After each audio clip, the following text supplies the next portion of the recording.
All right, hello and welcome everybody. I think we are live. Um, Yay. I'm here with my good friend Naseema McElroy, and we're going to talk about nurses and finance. My name is Jason J. Hamilton. I'm a certified financial planner. And if you're on my page, you probably know who I am. If you're not, if you're on Naseema's page, you probably haven't met me yet. So great to meet everybody. And Naseema, you want to introduce yourself real quick? Sure. So I am Naseema McElroy of Financially Intentional. I am known as the nurse that paid off $1 million in debt in 2.5 years. And so, yes, I'm just a nurse, a labor and delivery nurse, mom of two girls. And I love to share my journey of paying off debt and what I've learned along the way, and also where I'm at on my path to financial independence. So, yeah, that's what I'm all about. That's awesome. So Naseema paid off $1 million in debt in 2.5 years, right? So that is insane. I've never done anything like that. I have my own get out of debt journey. Yeah. But where I'm really at now is that was maybe a decade ago. And since then, I've gone through the process to become a certified financial planner. And now I coach people on their finances, generally more towards the retirement end. But I think what we wanted to do, we just actually, by the way, if you guys don't know, we connected last week. We've had one conversation and we decided just to start this. So Yeah. if it's a little bit, clunky our first one, then it is what it is, but we're going to roll. We're going to keep going through it. And what we really want to do is to just want to introduce ourselves today, and then going forward, start talking about and this is for nurses, right? We're really focusing on nurses specifically because Naseema's a nurse. She sees a lot of problems in there. I have two sisters that are nurses. My mom is actually going back into her encore career to become a nurse again at 63. So she's in school for that right now. So, and I have over a dozen clients that are nurses. And so what my thought is just really drilling down into some of the challenges that Naseema has opened my mind to that I haven't even seen yet, and trying to help people in this profession because Naseema, maybe you can tell me, but from what I've seen, most nurses are generally like the first generation that are coming in making six-figure plus salaries in their family.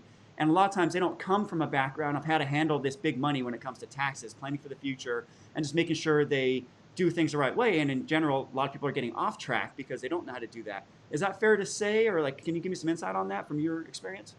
It's definitely been my experience that nurses are coming into a profession that's highly lucrative, but also usually they're the first in their families to do many things. So the Mm, first to get as high degrees or the first to earn as much money as they've earned, but also they a lot of nurses that I know have obligations to help other family members mm, because of their financial position, or are typically the breadwinners in their family. And so that does two things. It works against them in setting up planning for their future because they're never at a point where they can actually accumulate wealth. And then the other thing is that um, it's kind of like the status thing because you're seen as a person that's got it. So of course you have to show that you got it. And so, mm. you do the things like I did, like that everybody expected you to do, like buy the house, buy the luxury car, buy the bag. And so then again, you're working against your yourself in accumulating wealth because you're always in this consumer culture. And so that's what I see a lot of, especially in the nursing community. So, I see a lot of the same things, and what you described to me is typically what I see from people that have came from lower income backgrounds. Is that fair to say? I think that's a very fair assumption because you have this idea of what you think rich is. And I came from West Oakland and then I went to USC. So University of Southern California, if you guys don't know what that is. And so I saw these two different paradigms in like money and what rich and wealthy meant. And for me, it meant like what you could afford. And it wasn't until I really started on my process in paying down debt that I realized that the wealthiest people are those millionaires next door, or the ones that really had money were the people that didn't have the floss to show it. And that was major for me. That was major for me. And I think, you know, that's the mindset that a lot of nurses are in. Yeah. Yeah, and I experienced the same, very similar thing. I shouldn't say the same thing. Very similar. I grew up, single parent household. My mom's single mother, 4 kids, and so we grew up having the hustle for everything that we got. Right. I've had jobs since I was like 8 or 9 years old. Things Mhm. like, you know, newspapers. We would go to the 49ers stadium up in San Jose where I grew up. They did their practice at Santa Clara in the summers. We would jump in front of their cars, get them to sign us cards, and then we'd go sell those so we can buy parts for our bikes or get a new, get new clothes and things like that. And so when I came here to Orange County, because I came from San Jose, came to UC Irvine, and live in this Orange County lifestyle, it's probably different than almost anywhere in the world I've ever seen. And there is a tremendous amount of pressure to live at a status quo, right? Having a certain type of car, a certain type of clothes. You mentioned the purses, right? I've seen people literally go in debt tens of thousands of dollars so that they can have certain types of purses or clothing because they feel that pressure. Mhm. I actually experienced the same exact thing is when I talk to people that were kind of that mid-range of wealth, so maybe they had a high-income job, they're making $200,000, 300,000, or they might have had $1 million, something like that. Those are the ones that are trying to show what they have. They all have the flashy cars, the flashy clothes. They call it peacocking, right? It's like they really try to show off these things that they have. But when you talk to people, and these are more of kind of the I don't want to call them old money, but there's kind of an old money versus new money mindset.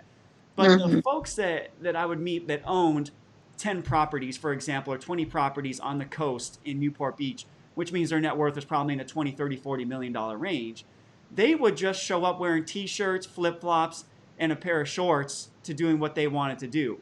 Right. And it was a really interesting perspective. And the way someone, it's actually a friend's father, a friend that passed away recently. But his father, what he said was the reason wealthy people work so much isn't because they love to work necessarily. Maybe some do. But he's like, the reason they're wealthy is because they work so much and not out spending money all the time on stupid stuff, right? And Yeah. so that mindset shift really brought in a different way for me to think about things. I used to have the BMW, I used to have the fancy stuff, and don't get me wrong, I like nice things. But what I've come to learn is if you want to be successful with money long term and be a wealth accumulator, right? Not a consumer and just a Yeah. spender, a wealth accumulator, you need to lay your foundation first. You need to take care of your own house first. And like what you mentioned, the pressure around you can be tremendous to help friends, family, whoever, because you got it, and now you're the one. And I see that a lot. I deal a lot with the Latino community in East LA. I do a lot of work there. It was some coaching nonprofit work, and I see that as once someone gets a little bit of money, they buy the new car, they have the fancy clothes, and then they start spreading it around, and they've never really laid their foundation. So getting out of debt, I think, is a great foundation, but I think that's one point on the map. We also got to talk about a lot of other things. Um, Right. what do you think is missing from what I just sort of laid out there? No, I think you hit like all the important points. But to just add on to the point, like a lot of us think that okay, like getting out of debt is like such it's like tremendous thing, but then we miss out on a lot of opportunities where we're actually like building on that debt, paying off debt is just like starting at zero, right? So that should be your solid foundation. Mm-hmm. But after that, there's so much that you have to do in order to build wealth. And then what I find in our community is really this risk aversion, but kind of naively because like we're willing to risk money on so many like ridiculous so many liabilities, right? Mm-hmm.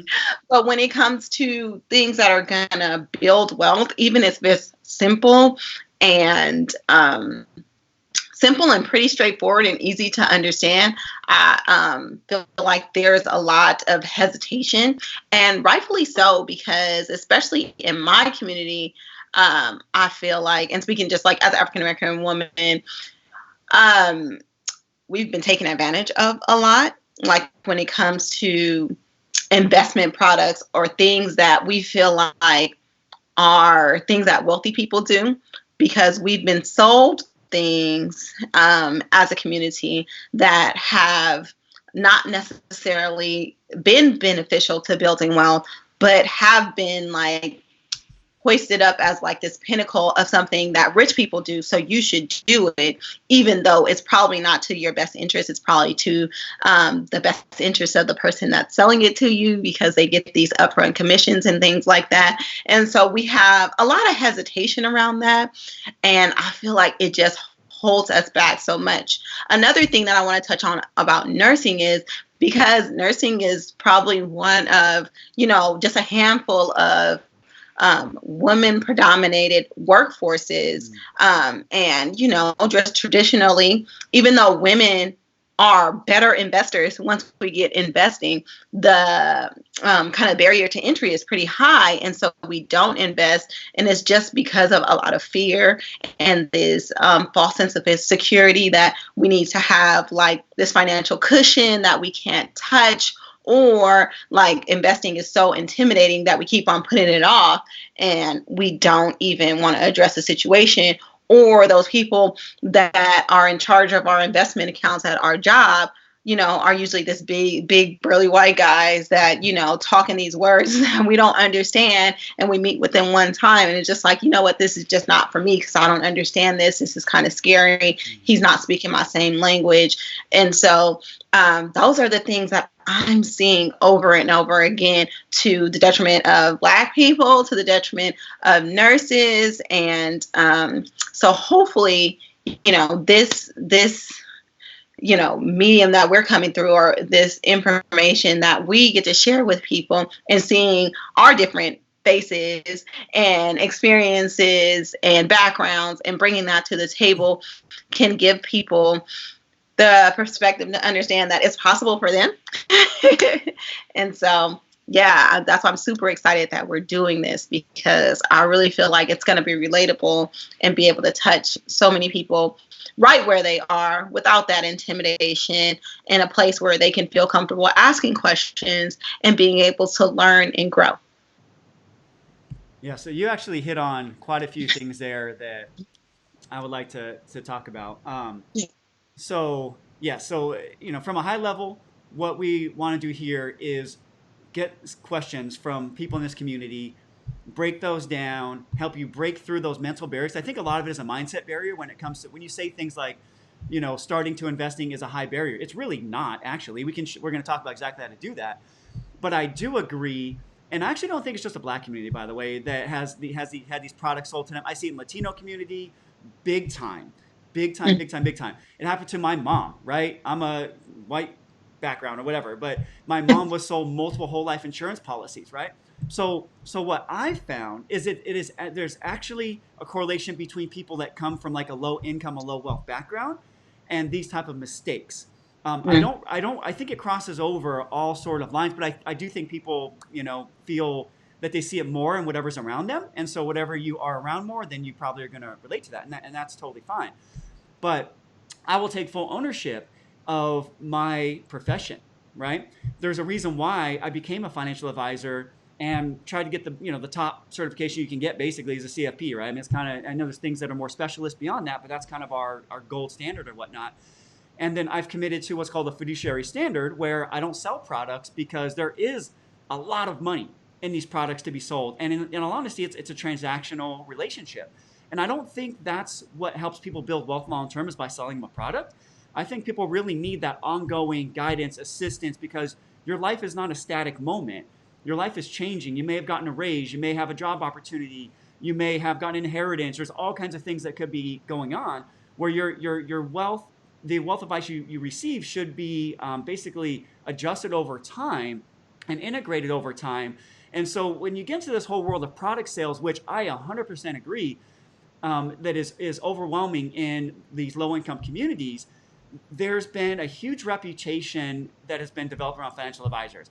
I read something that financial advisors are less trusted than like used car salesmen, right, in general. And I don't think that is unwarranted, by the way. I think this Yeah. industry, it's a dumpster fire as a whole. And if you really study and look into what's going on, like, okay, so at the same time, financial advisors are some of the nicest, caring, helpful individuals. I know some great people. I know thousands of them, right? But the majority of the industry is incentivized towards things like sales contests, product sales, and getting people to put their money in things or to do things with their money that benefits the broker versus the client, right? So it's a Right. huge conflict of interest. And we'll talk more about this as we go when it comes to helping you find a good investment advisor, a good financial planner, because I really do think pretty much everybody could use one in their life. Because Yes. the things that I've seen, I speak to hundreds of millionaires a year, right? The things that I've seen and that I can kind of whittle down for somebody into very simple steps to follow based on after I analyze their situation, is a lot more efficient than spending, 40, 50, 60 hours, maybe 100 something hours trying to figure it out on your own and then really not being sure how to put all those puzzle pieces together. So I do think there is benefit when you get somebody that knows what they're talking about, but I do think it's a minefield when it comes to finding somebody. So we'll talk about that. Um, the other thing, as you mentioned, there is, I think, a mindset where I didn't understand what investing was. I didn't know what stocks were. I didn't know what that meant long term. But people will take on a $700 car payment with, like it's nothing, so they can have the car that they want. To me, that's 10 times or 100 times more risky than putting, 10 or 15% of my pay into the market long term and knowing that that will grow over time. Because when you look at the data, as long as you can put something away over periods of time, the market has never ended up back at zero. And if it does, what I tell people is you either invest and go with what the market's done in the past. And if it doesn't, you're going to end up needing gold bars, bottled water, and bullets because that's what's going to be valuable anyways. So Yeah. at that point, nothing matters. Yeah. But if you don't make the decision to get started and planning for yourself, then no one's going to do it for you at the end of the Right. day. Yes. So we, Concur. so we want to talk about that and some things around there.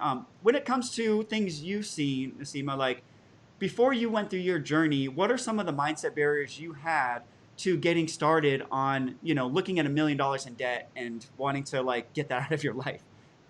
Yeah, let's talk about that because um people always like the first question people ask me is like, well, how do you like even have $1 million in debt? Just live. First of all, I have to preface it by saying that I live in the San Francisco Bay Area, and so it's expensive to live here. And so that $1 million in debt did include my house in the San Francisco Bay Area, which, I'm looking at houses right now. And the house that I bought that was included in that $1 million is even like a poverty level house right now. So let me just say that because the median home price here is $700,000. It's probably gone up now to closer to $1 million because it's just getting super ridiculous. But let's talk about like the thing that, I just learned from my school, like kindergarten. I remember it being drilled in me to go to college by any means necessary. Your ticket to wealth, to even being anything in life, was to go to college. So it was no doubt in my mind that I was going to go to college. And to me, that meant I would be successful and that I had made it. And so for me, because I was always the smart girl, right? Even though I was from the hood, I was the nerd. And so I was expected to go to the top schools. So like when my aunt told me that I should even consider going to community college, I was like, do you think I'm stupid? Like, why would you even come at me like that? Because like, why would I do that? I'm Ivy League level, okay? Like, and so I wouldn't even I couldn't even wrap my head around not going to the best institution because for me, that meant success. That meant that I was making it and I was doing the things that I was supposed to do. And with that came this price tag that for me I remember getting my first financial aid package. And that was the first time ever in my life I had ever seen that many numbers written out like that with my name associated with it. And it was so unreal that it was like reading a Harry Potter novel. Like it didn't even resonate with me. All I knew was I needed to go to this school because this is a really, really good school. And I would figure it out because that's what I'm supposed to do. And they'll figure it out. And every year that I went there, some magic happened where some funds were exchanged and, things got paid for. And so when I graduated, I didn't even realize the debt that I had accumulated because it wasn't real to me, you know? And then like later down the line, you talk to other people, they were like, oh yeah, I have student loans. I have student loans. Yeah, everybody has student loans. And so it becomes like this normalized thing. And so like you so like let me just say like it wasn't something that was intentional, right? The other thing is that I was just I was just living. I was, you know, getting that car I was supposed to get, the house I was supposed to get. I was doing all the things that was expected of me. I wasn't like outside of my means in the traditional sense because I didn't know any better. And I was just doing, you know, what every nurse around me was doing. And so, those are some things that I had to shift and understand. And that's why my platform is called Financially Intentional, because a lot of these decisions around my money, I was just making because these were things I was supposed to be doing. And it was not done with intentionality and with understanding because I just had no example to follow. It was nobody else around me that was doing these things. And so I was blazing my own trail. And in that, you know, I made a lot of mistakes, but who was I learning from? So Yeah. yeah. And while you were talking, I just Googled the current student loan debt clock, right? Uh-huh. It's over 1.7 trillion dollars. Woo! Trillion, okay? Wow. Credit cards are at 882 billion and auto loans are 750 billion, but student loan debts are almost double those together, Mm-hmm. 1.7 trillion. And so I think you touched on a couple things there that is probably the reason why people end up so deep is because they don't, most students, okay, let's just start back with college, right? I have a hard time saying everybody should go to college anymore because we're Yeah. seeing so many people get out unless you want to be like a professional, right? So a nurse, you have to have a college degree to be CFP, doctor, lawyer, accountant, dentist, things like that. I have a really tough time saying everybody should just go to college because it's the right thing to do. I did the community college for 2 years, as you mentioned, then I transferred, and that was great. But I still ended up in debt, not because I didn't make enough money or had enough money. It's because I just spent extra stuff wanting to have fun, and I did work all the way through, and I still ended up with student loan debt, right? But that was my fault. But to what you said about seeing those numbers on the paper, and then somehow the money just transfers over, and then your school's paid for, and you don't feel it, right? I really think that is probably the I guess say the foundation for most people why they end up so deep is because they've never experienced numbers like that. Like for me, I was lucky to get $20 or $40 from my mom to like go out and do things like that. So like, and I earned hundreds of dollars or whatever working my job, like nothing big.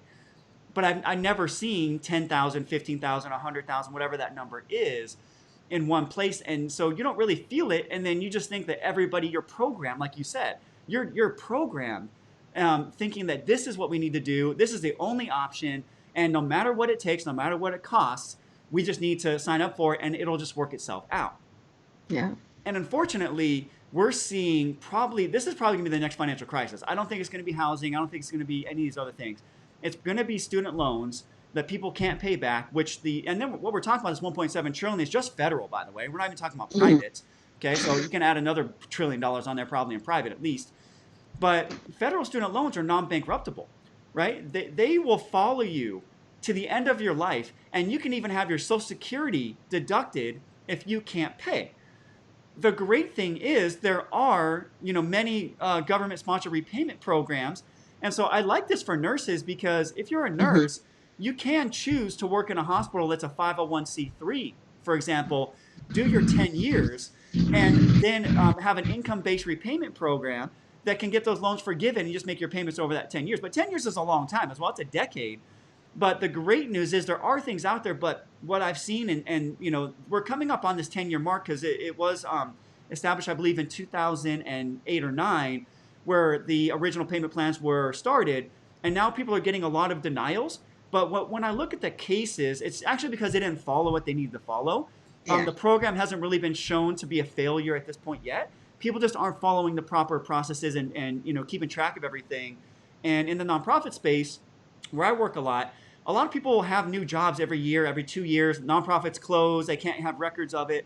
So you have to have records, and you have to turn Yeah. in this information every single year to make sure your payments are getting counted, because your 120 payments will be tracked in the I think it's the student aid whatever system, NSLDS or whatever it is, NLSDS. So that's all tracked in there, but people aren't doing those things. They're just showing up after 10 years saying, hey, I made my payments. Should these get forgiven? And it's not quite that simple. So Mhm. ideally, we want to avoid all this debt in the first place. And I would actually like to get a breakdown of what your $1 million in debt was, so people can understand Mhm. like what you overcame. Because I think for some reason student loans feel a lot worse to pay off than a house, because you already have the education. It's kind of behind you. The house, at least, like, you're living in it. You get to enjoy it and Right. feel a part of that. But can you give us a breakdown of that, and so people can understand where you came from on that? So the bulk of the $1 million was my house, and I actually ended up selling the house.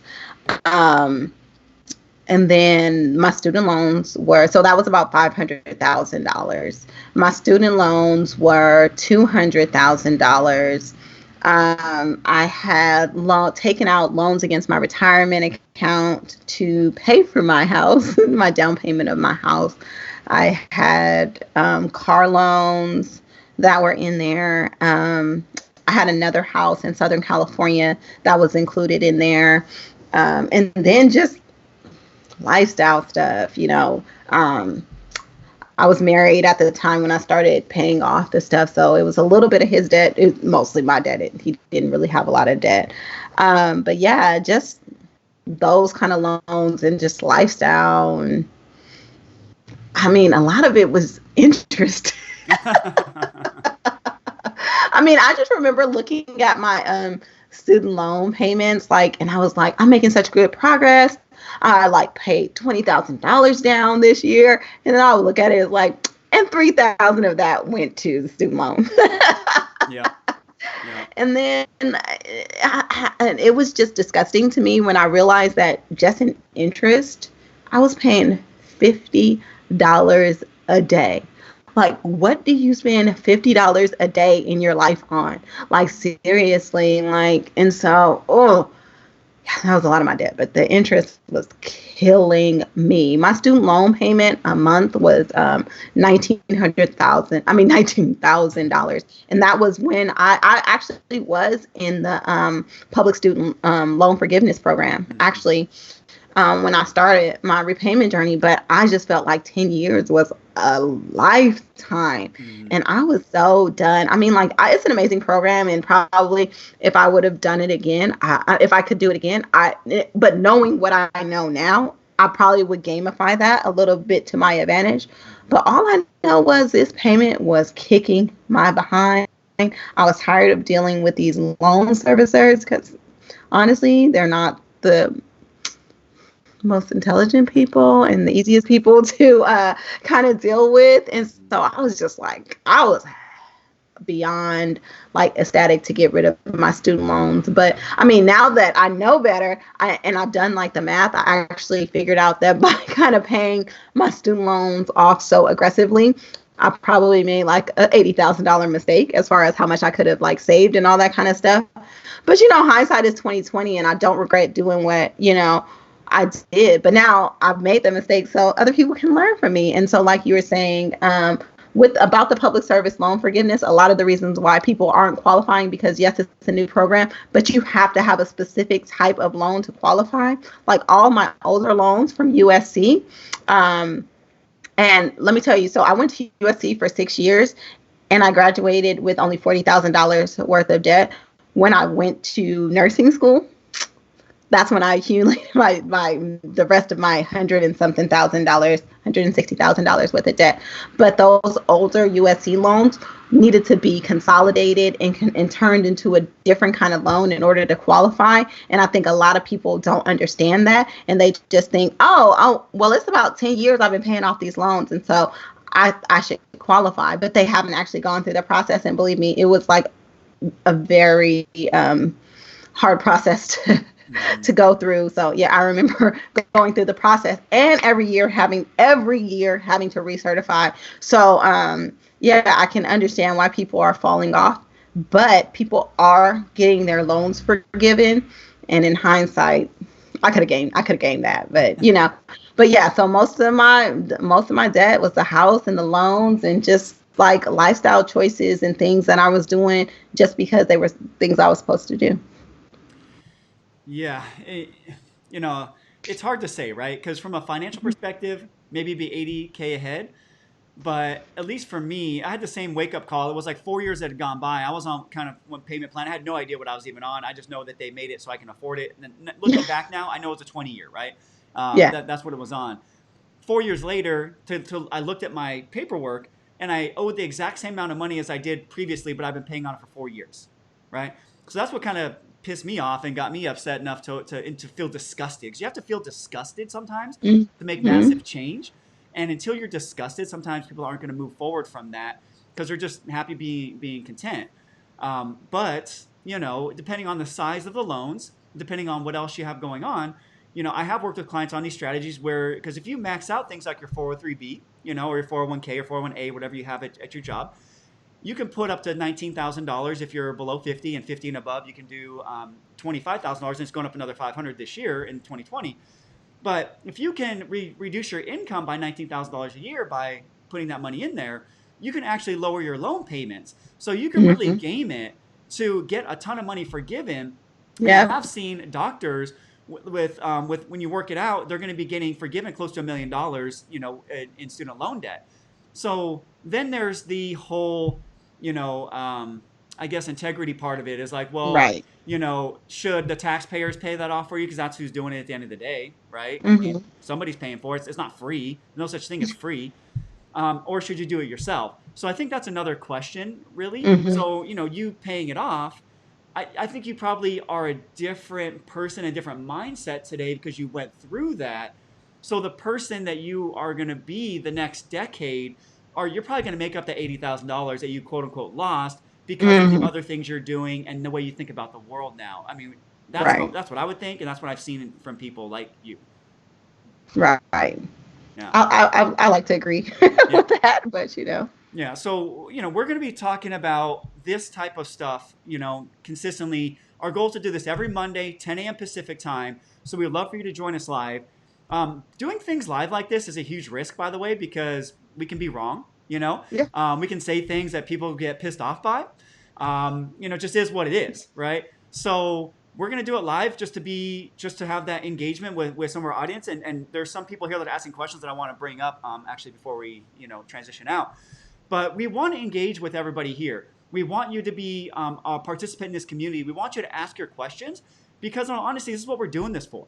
We both feel passionate about giving back to this particular community, and we know the problems they're facing. And I don't know anybody that is serving nurses in this way right now. And I've just had a lot of nurses come through my firm. Some are young, right? And some are planning for retirement, and that's okay. There's no such age. There's no real specific problems. It's really the nursing field. What are you dealing with? Are you dealing with you made too much money, you didn't pay your taxes, so now you're dealing with some tax that you got to pay off? Are you dealing with a $300,000 income that you're not sure how to optimize? What you should do first, second, third, and fourth? I mean, we'll go the whole spectrum here on these issues. And with Naseema, she's really going to help you with your mindset and getting you, on the right track. So you're thinking about this right, because what I found when again working in many low-income communities is there is the people around you, and even the people around me, by the way, really affect how your outlook on life is. And there's a very famous saying that you're going to be a combination of the 5 people you spend the most time with. Yeah. And if you're spending time with broke people, frustrated people, people that are putting a bunch of things on debt and credit cards, you're probably going to be the fifth, right? But if Yeah. you're spending time around people that have done things that you may think are impossible, like paying off $1 million in debt in 2.5 years. If you're spending time around people that have come from where you're at, that have made it out and are now doing successful things, then that's going to rub off on you. So we want you to be here. We want to rub off on you, and we want to help you get out of this because there's so much potential. And a lot of people really focus on what they don't have, right? They really focus on what the opportunities they don't have or things that have happened in the past. Instead, so they're looking at the rear view mirror, right? So the rear view mirror is like this big, right? But what if you decided to look out the windshield about all the opportunities you have going forward? Because if you're making $100,000, $200,000 or more, all you should be thinking about is the opportunities you have in the next year, 5 years, 10 years, or 20 years, not about all the garbage and mindset trash that you experienced as you were growing up. I grew up probably not as bad as Naseema, but, I've been jumped by Mexican gays. I've had my cars broken into multiple times, okay? I've had 40 bottles smashed over my head. I've been in situations places that are not good, and now I'm in a much better place. And so what I've come to realize, it definitely starts with what you think and what you tell yourself about what is possible for you. And like Naseema, like you mentioned, some people have never seen that example, which is why we want to both come on and be this example for you. And then we want to start guiding you step by step through so that you know how to overcome and get to where you need to be and to serve the purpose that you were called for, right? And I know maybe some people are religious or some people are not, but I believe we're all called for a purpose in this world. We're all here for a reason. And if you believe God called you to that, the universe called you to that, whatever, we accept you. That's not a big deal. But if you're sitting there in fear, and if you're sitting there with anger because of all the things that you didn't have in the past, instead of focusing on what's coming in the future and how you can take advantage of every opportunity, that's where I say I probably can't help you. So we want to get you out of that. We want to work with people and help people that are just saying, shit, where I'm in this place, I know I have opportunity, I don't know what to do, and I need some help. We want you to reach out, and we're here to do this. We're doing this for free. It's complimentary. We're not charging anything for what we're going to do here. And that's what we want to do. I mean, do you want to add anything to that, Naseema? No, I just, I really want people to understand that, like you're saying, everybody is brought here with unique gifts. Like there is only one you. God didn't make a mistake, or the universe, whoever did not make a mistake. And who are you to deny other people of your gifts? So just think about that, because when you're operating from a place of fear, you're shielding your gifts, your God-given, universe-given gifts that you're put on this planet for. And so living in this space of lack and of not feeling that you're enough is really, really a detriment to those other people around you. And so the reason why we share what we go through is because we're just like you. we have doubts, we have imposter syndrome, we have all these things going on. But at the same time, if we're able to inspire one person, then, we're fulfilling our purpose. And so, we're here for you so that you can live to your full potential. Yeah, I love it. So do you want to? There's a couple of comments that have come in that I think Okay. actually are pretty cool for us to talk about. You want to Yeah. try to pull them in and chat a little bit? Cool. So let's see if this works here. Okay, cool. So I don't know if you can see this on your side. Mm-mm. Let me see if it's actually showing on my side. Anyways, I'll read the comment, and then if we can't see it, okay. So it is showing on the video, so people will see it if they watch Okay. this later. Okay. Renate left a comment saying, it's sad when parents don't have the financial knowledge to lead their children, right? And here's the thing, though.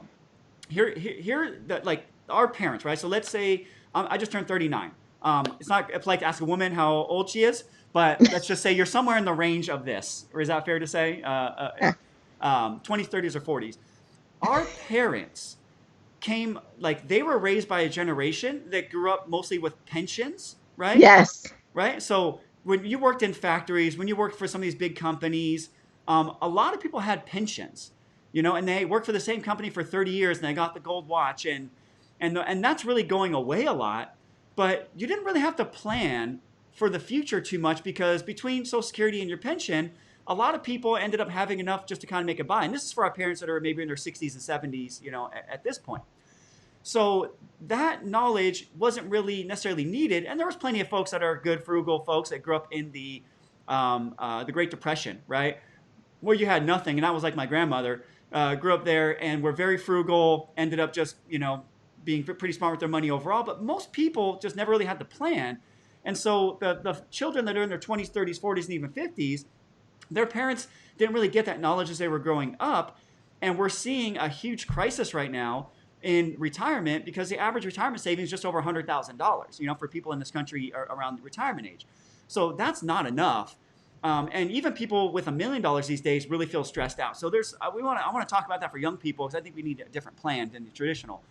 But the question is, yeah, your parents didn't teach you, right? But what are you going to do about it?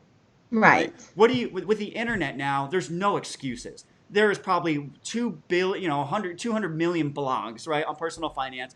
There's hundreds of books. There's resources like we're going to bring to you here. So the question is, what are you going to do about it now, going forward? Are you going to continue with what you were raised with and what you didn't know, or are you going to now take control of your current generation and then lead your children and your future legacy into a better position? Because maybe you didn't grow up with it, but we all have an opportunity to go forward. I mean, those are my thoughts on that comment. What are your thoughts, Naseema? I think that's interesting that you said like the pension. Like my grandfather worked for the city his whole life. He had a high school education. He worked for the city of Oakland. He drove street sweeper truck. Like I remember waking up in the morning, my grandfather would go by and clean our streets with that. That's my memory. So that's so cool. But my grandfather was probably taught just to buy real estate. Like that's what they did. And that's all he knew. And then also the other thing that he had was a GI Bill. A lot of people, in the military, they have their GI Bill. Same thing with my dad. He went into the military, had his GI Bill. So these were their financial plans. Mm-hmm. But then you think about it right now, like where do we get financial education? How many times have you heard, I was never taught this, they don't teach this in school? Like that's like a big thing for me, is making sure that financial literacy is more readily available from a trustworthy source. You can Google anything that you want and you can kind of come out with in any kind of direction. But but I mean, that doesn't undermine the fact that there is plenty of free, trustworthy, reliable sources out there. But personal finance and knowing how to deal with personal finance is not something that's common. It seems super common to maybe me and Jason because this is a space that we're in. But for most people, who were you taught? Who taught you that? So how do you expect your parents to know what to teach you? They can only pull from their experiences, and so that's why. I mean, if they didn't grow up in financially savvy households, what did they learn? It's true. And when I was growing up, we were just hoping to pay the rent and eat and do both those things in the same month, right? So it's kind of hard to think about the future with that. So absolutely. You mentioned something I did want to touch on, but anyways, not learning personal finance in school, right? Yes. So something you guys may learn about me over time is I am kind of like a conspiracy theorist in a sense, where it's like you see so many things that just come out to be true, and when you listen to people, there's a gentleman named he wrote Rich Dad Poor Dad named Robert Kiyosaki. Overall, good book. A lot of things I disagree with. That's okay, but he makes it a point that they actually they, as in the people that control this country, whatever it may be, intentionally don't want you to learn how to do your finances. The whole point of going to school is so that you can learn to just be a worker and just do a job for the rest of your life.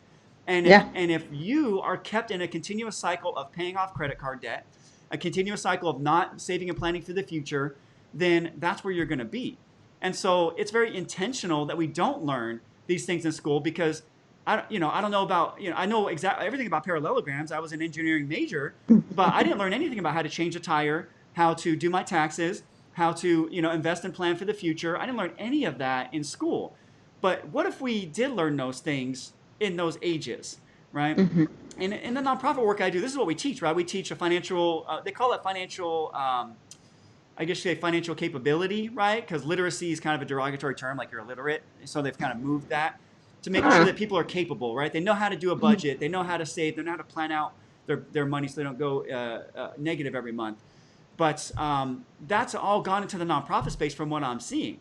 So there are tons of organizations teaching this stuff. A lot of it is kind of just not really helping people. It's kind of a weekend type of seminar type thing because you really need this ingrained over time. But if we got this in schools, I think our whole country would change. But the problem is the credit card industry, which is a major industry, will go bankrupt, right? And so there's a big incentive from lobbying dollars for you not to learn this. So we're going to be teaching you the things here that you should have learned in school, but you didn't. And so we want you to tune in, every week. If you can't make it on Monday at 10 because you're working, that's okay. Naseema, being a nurse, I think you worked last night, right? An overnight shift? Yeah. Yes. Yeah. So if you're doing the overnight shifts, like, some of our nurses here, maybe we can be what you listen to falling asleep, and this will go into your brain while you're sleeping. Yes. And you'll wake up and be a little bit smarter every single day. But we want to make this stuff available so that, you can be the parent that is now teaching your next generation. And a lot of times you need to do that by example, right? You need to do the things yourself. And then that energy will just come to people around you. Like I said, the 5 people you spend most time with will absorb that. And you'll start to be one of these people that is a wealth builder and a wealth accumulator versus a consumer and a spender. So any other thoughts on this?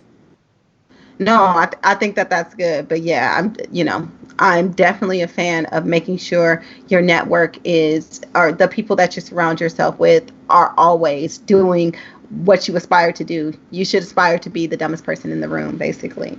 Yeah, and that's a conversation we'll talk about too. Is you probably need to get rid of some of your friends, or even family members, because they're the ones that are causing you all the problems. By the way, yes. So that's a tough conversation to have. We'll talk about that later. Maybe we'll spend a whole episode on that.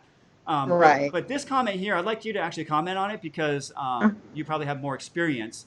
So what it says is that lots of nurses are going back for their master's and NP, so I'm guessing that's nurse practitioner, to delay paying loans. And then sadly, they're going deeper. So how are you seeing that? And what do you think is going to happen if they continue that? Well, okay, this touches a special place in my heart because I'm one of those. Well, I didn't actually go back to school to be a nurse practitioner. I am a nurse practitioner, but for me, I have a very unique program, probably the only program like this in the country, where in order to get a degree in nursing, because I went back after I already had another degree, I had to complete a master's degree. And so, anyway, I'm a nurse practitioner that doesn't use my MP. To me, it works here. But yeah, I see it all the time. Like, people are like, these loans are coming due. And especially during the recession, I don't know if you remember this, but especially during the recession, like, people were like, well, I might as well go back to school. And so they came out of the recession in a worse position financially than they went into it. Like when, smart people were stacking and investing and buying houses at rock bottom dollars. Like they were really making good financial decisions. But a lot of people were going back and digging themselves deeper into debt. And the thing is, these degrees don't necessarily mean more money. For me, actually, as a bedside nurse in Northern California, if I was to step outside and you work in my NP role, I would lose a minimum of $20 an hour to work in that capacity. And then basically, so I paid 6 figures for this degree, basically, in order to lose money. And so I think we need to really evaluate why we're doing that. So to avoid paying off debt is kind of like a shallow reason, but that's another fear-based decision, especially when a lot of healthcare organizations will just straight up pay for your degrees, or at the very least, make sure that you get some tuition reimbursement for your education. And so I think that it's a pretty weak argument to go back to school to advance your education, especially when there's no monetary benefit. And not saying that you should just go to school for the amount of money that you make, but once you understand the correlation between really how much you're actually spending for what it's going to bring you in the end, it just doesn't make any sense. And also just the words are slipping my mind right now, but what is it called? The amount of time like you could just be working and investing the money that you make versus going back in debt. I can't think of the Like phrase right now. opportunity cost or time value of Thank money. you. Okay, That's yeah, yeah, exactly.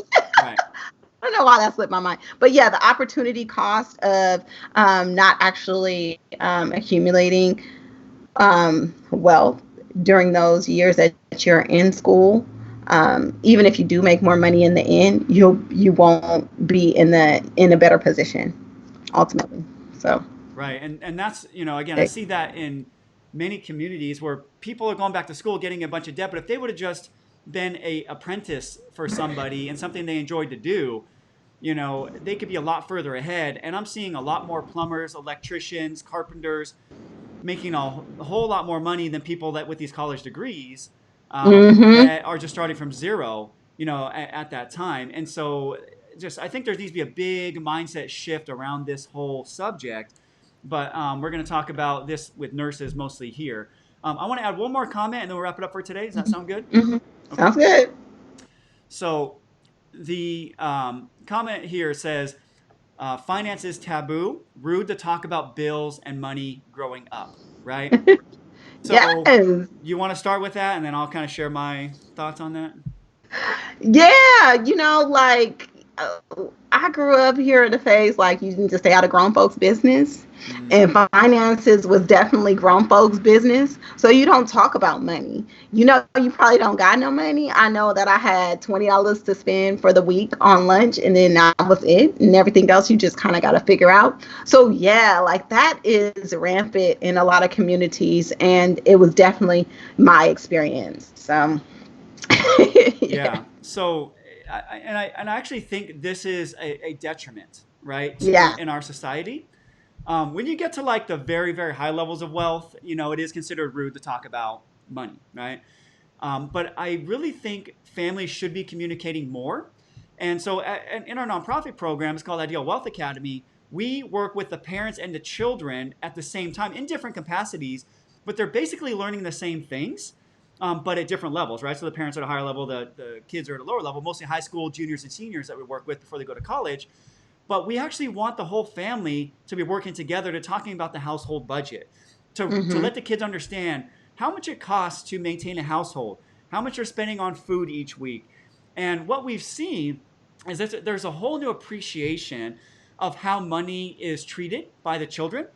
For example, before we started talking about money, kids would just break an iPhone or two per year and expect their parents just to go buy them another one, right? And these are very low income families. These are like 33 to like 44,000, kind of the average. This is in Los Angeles, by the way. So 33 to 44 in Iowa is a lot different than in Los Angeles. It's very low income, and the parents would just feel guilty, right? And they would just go buy it, and then they're continuing to put things on debt themselves or have payments or whatever. But once the kids started participating in the small business finances, in the household finances, we started seeing the children become much more aware of what was going on, and being a team when it came to managing the household finances properly. So if the family had a goal to go on a vacation, let's say at the end of the year, and that vacation was going to cost $1,500, and they had to save just over $100 a month to do that, maybe 12 or $120, $130. Well, the kids were really bought in to making sure that that money was saved first, because they learned that delayed gratification for that larger goal, which was that vacation. And we'll talk about this as well, because delayed gratification is the number one key to success, in my opinion, with finances. But because they all started working together and talking about it, the success of the family was accelerated a lot more. So I think, again, we need to overcome this subject being taboo and being something that we don't talk about, because if we don't, then we're going to continue in this cycle of frustration, because a lot of people think that because of where they came from or because of what they look like, that that's the reason they're always going to be poor, and it's not true. 100% guarantee, I can prove that. But if you believe that to be true, then it probably is, Yeah. Yeah. right? So, Mm-hmm. these are things that, again, people are going to get mad. I already know we're going to get some pissed off comments, and that's okay. We're going to deal with that. But I really Uh-huh. think people have an unhealthy relationship with money in general. When we have the richest country in the world that's ever existed, people are fighting and beating down the doors to get here, but 76% of people are living paycheck to paycheck. That's a problem, right? Yeah. And I've Yeah. looked at thousands of people's scenarios, and sure, once in a while, people do have an income problem. But the Yeah. majority of cases, it's a spending and a planning problem. People are Yeah. swiping and praying, right? They're swiping their credit Mhm. card or their debit card, praying there's money's going to be there, versus setting a proactive plan in place saying, hey, I have X number of dollars. I have $200 a month to spend on groceries or $300 a month to spend on groceries. And this is how I'm going to lay it out, 60 bucks a week or 50 bucks a week. And I'm going to go to the store with a plan and what I'm going to spend. I'm not going to spend $1 more. And if you do that over time and you put that same, savings away every single month, you will have money. And all you need to start is 1%, right? You can start at 1%, increase that, once a year, once a month, or whatever it may be, but you will get there. So, Yeah. I know we're going a little bit long here, but I really hope everyone watching this has enjoyed this. I don't know. I have fun doing this. Naseem, what do you think? This is great. This is awesome. It's just like, having those honest money conversations with your homie. I feel like I can be really candid and open, and I really feel like it'll provide value for people who don't really get value out of traditional money conversations. And so this is why we're here. So this has been awesome. I Yeah. love it. And our last comment is Barbara put up that she loves this, and she's also going to have Oh, kids listen as well, right? yay. So I will try to keep the profanity to a minimum, but I want to make this. I want to make this really honest. I feel like Hmm. sometimes, when I talk about retirement, I'm so formal with things, and that's okay. But I think we need to have some really honest discussions so that people can deal with the truth, not their Hmm. perception, of what is going on. What the real truth is with their financial situation is: are you not managing it well? Are you really not making enough money? What's the real problem you're facing? It is a human behavioral issue, or is it an uncontrollable financial issue? And I think the majority of people will be under the human behavior, and I think we can really Hmm. help with that. So, Right. um, every Monday, 10 a.m. Pacific time. You want to talk about your page, because we're going to be kind of simulcasting this in different places. So, you want to talk about your page and your group, whatever.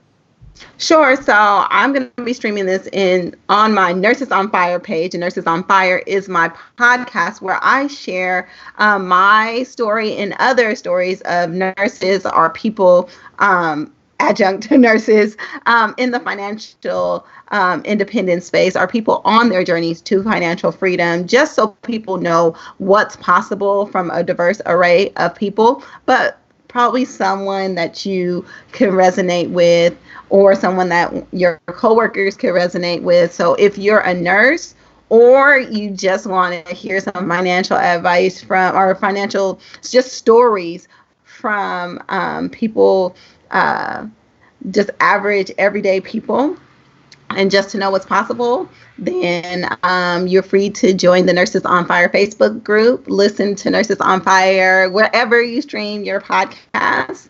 And this is also coming to YouTube. So just search Nurses on Fire there. And I'm happy to include these segments also in the podcast as well. So I'm super excited to see you guys in the community. So yeah, reach out. Awesome. And so I'm going to be sharing this on my Facebook page. You can find it at Retire Simple. That's at Retire Simple. Just under my name, Jason J. Hamilton, CFP, financial planner. And then also, I'd invite you, if you're watching this or listening to this somewhere else, to join my free Facebook group. It is called Retirement Planning for Nurses.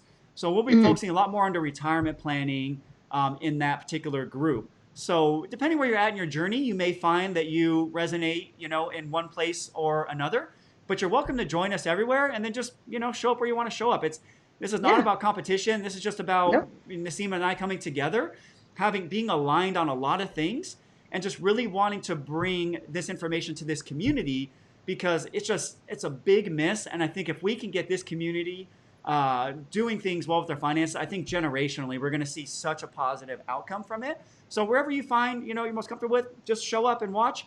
And I'll probably get a podcast going. I'll talk about what that is. I like the idea so far. What we're talking about, Nurse Your Wealth. Talking about the Nurse Your Yes. Wealth podcast. So if you guys have ideas for us on that, the titles, we're open to that. And then keep a lookout, because we're going to be sending out emails or making posts inviting you, that if you want to have your questions answered, if you want us to talk about your situation, we'll keep everything anonymous, right? So we're not going to talk about Yes. your personal info, but we will share your financial info if you'd like to get some feedback. And we'll dig in and break down your scenario and help you get on track. So I have to remind everybody, this is from a pure entertainment perspective. if we don't have all the information, we can't guarantee anything. But I think the thought process around a lot of issues, there's probably going to be very similar issues people are facing. And so we Yeah. want to dig into those issues and really help you out the best we can. And then maybe at some point, we'll invite some people to come on and have some discussions as well. We'll figure that out. But we have a Yeah. lot of cool things coming. We literally talked last week, I think on Wednesday, and said, hey, you want to go live Monday at 10 Yes, a.m.? sir.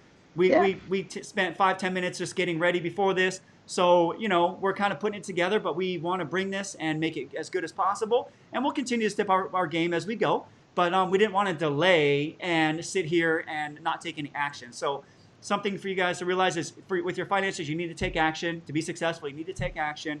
So we want to, again, be that example for you.